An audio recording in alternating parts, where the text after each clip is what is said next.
లోక కళ్యాణం కోసం మంచి పనులు చేపట్టినప్పుడు సహకరించుకోవడానికి మీకు మనసు రాకపోతే పర్వాలేదు, అడ్డుకునే ప్రయత్నం చేయకండి దయచేసి. దయచేసి ఈ ప్రభుత్వం ఓపెన్గా మిమ్మల్ని వెల్కమ్ చేస్తుంది. రేపు శాసనసభలో కూడా ఇది చర్చకు పెడతాను. శాసనసభలో మీరు వీలైనంత మేరకు సలహాలు సూచనలు ఇవ్వండి ముందుకెళ్ళడానికి. ఇంకా మీకున్న అనుభవాన్ని, మీరు ప్రపంచంలో చాలా చదువుకొని వచ్చారు, గొప్ప గొప్ప యూనివర్సిటీలలో చదువుకున్నామంటూ. నేను గవర్నమెంట్ స్కూల్లోనే చదువుకొని వచ్చిన, నేను గవర్నమెంట్ స్టూడెంట్ని. నేను ప్రభుత్వ పాఠశాలలో చదువుకున్న మధ్యతరగతి వ్యవసాయ కుటుంబం నుంచి వచ్చిన వాడిని. నేను చూసి నేర్చుకున్నది అమలు చేయడానికి ప్రయత్నం చేస్తున్నా. నాకు గొప్ప విద్యలేం రావు, కానీ చూస్తే నేర్చుకోగలిగిన తెలివితేటలు ఉన్నాయి నాకు. అందుకే ప్రపంచంలో ఉన్న అభివృద్ధిలో నేను చూసి వచ్చిన. సేయింగ్ ఇస్ బిలీఫ్ అంటారు, నకల్ మారనేకి వెళ్ళి అకల్ రహనా అంటారు. ఇన్ని ప్రాజెక్టులను చూసినాము, కనీసం వాటి నకలు కొట్టినా కూడా ప్రపంచంలో ఒక గొప్ప అద్భుతమైన కట్టడాన్ని మనం కట్టవచ్చు.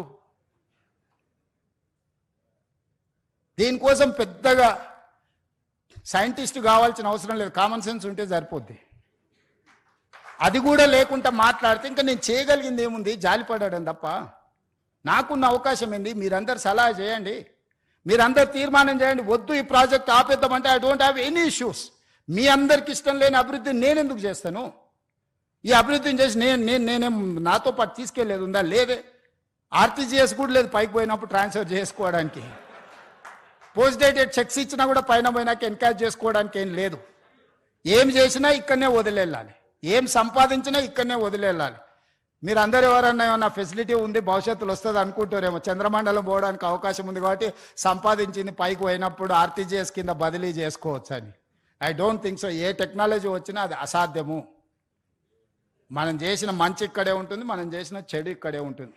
కాకపోతే మంచికైనా చెడుకైనా నేను మంచికి ప్రతినిధిని కావాలనుకుంటున్నా. 2 మంచి పనులు చేయడం ద్వారా ఈ సమాజానికి ఉపయోగపడితే నాకు ఇచ్చిన అవకాశాన్ని సార్థకత చేకూరుతుంది అని యంగ్ ఏజ్లో ఒక వ్యవసాయ కుటుంబం నుంచి, గ్రామీణ ప్రాంతంలో నుంచి చదువుకొని వచ్చిన నాకు ప్రజలు ఇంత ఒక గొప్ప అవకాశాన్ని ఇచ్చారు. తెలంగాణ రాష్ట్రానికి 2వ ముఖ్యమంత్రిగా. చాలామందికి రాజకీయాలలో ఉండే వాళ్ళకి సర్పంచ్ నుంచి పార్లమెంట్ వరకు ఉన్న ప్రతి ఒక్కరికి ఒక ఆలోచన ఉంటుంది, ఒక్కసారైనా ముఖ్యమంత్రి అయితే బాగుండని. కానీ నాకు దేవుడు 2వ ముఖ్యమంత్రిగా అవకాశం ఇచ్చిండు. 2 సంవత్సరాల 3 నెలలు చాలా మంచిగా పూర్తి చేసిన, ప్రణాళికలు సిద్ధం చేసిన. దేవుడిచ్చిన అవకాశాన్ని నేను వృధా చేయదలుచుకోలే.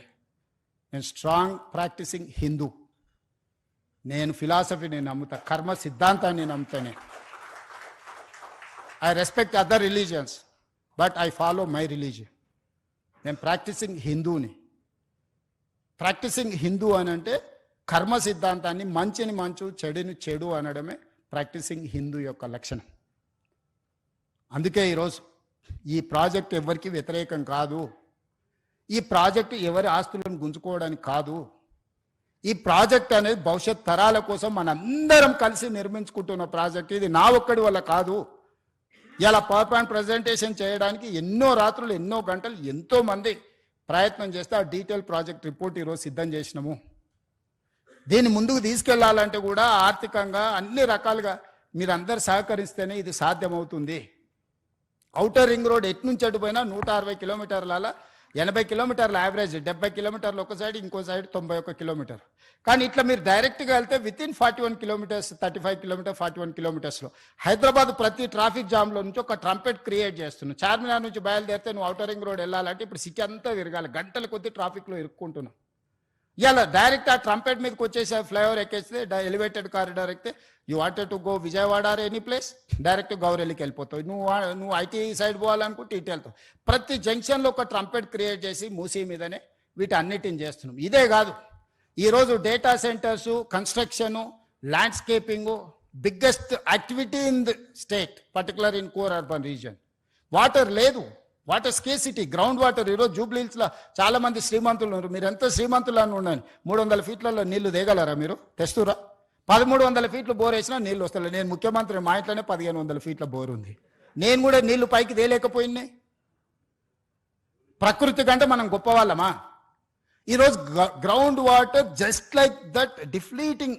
ఈరోజు యావరేజ్గా 1300-1400 ఫీట్లు ఈరోజు బోర్ వేస్తే కానీ నీళ్లు పడని పరిస్థితి వచ్చింది నగరానికి. ఎందుకు? కాంక్రీట్ జంగుల్గా మారిపోయింది. ఎక్కడ గ్రౌండ్లో వాటర్ పర్కులేట్ అవ్వడం లేదు.